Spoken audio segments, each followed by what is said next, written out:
সোমনাথ ও অরিন্দমের চক্রান্ত থেকে মহারাজ ও পূজাকে বাঁচাতে শিবকে বিয়ে করে মুখার্জি বাড়িতে এলো চিয়া। হ্যাঁ বন্ধুরা, আমরা এমনটাই দেখতে পাবো উড়ান ধারাবাহিকের আগামী পর্বগুলোতে। চিয়া শিবকে বিয়ে করার জন্য শিবকে কিডন্যাপ করে, আর শিবকে ও চিয়াকে কোথাও না খুঁজে পেয়ে মহারাজ তো প্রচন্ড খেপে যায়। এরপর চিয়াকে খুঁজতে অরিন্দমও আসে মুখার্জি বাড়িতে, আর অরিন্দমকে দেখে মহারাজ তো প্রচন্ড খেপে যায়।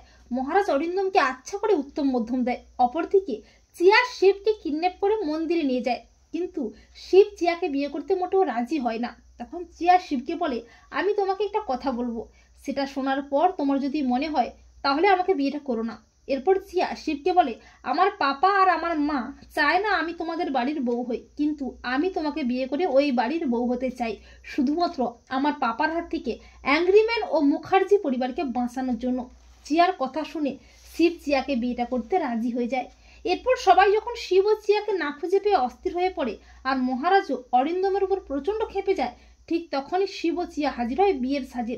সবাই তো চমকে যায়। মহারাজ বলে, শিব তুই চিয়াকে বিয়ে করেছিস? তখন শিব বলে, কোনো উপায় ছিল না মেজদা। তখন মহারাজ বলে, চিয়া তুমি এক্ষুনি তোমার বাবার সাথে ফিরে যাও।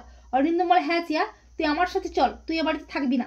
তখন চিয়া বলে, না অরিন্দম চট্টরাজ, যাবো বলে তো স্টুপিড ফেলোকে বিয়ে করে এ বাড়িতে আসিনি, তোমাকে শাস্তা করে এ বাড়িকে তোমার হাত থেকে বাঁচাতে আমি এই বাড়ির বউ হয়ে এসেছি। তো বন্ধুরা, তোমরা এটাই চাও তো যে চিয়াই যেন অরিন্দম ও সোমনাথের হাত থেকে মহারাজ ও মুখার্জি বাড়িকে রক্ষা করে?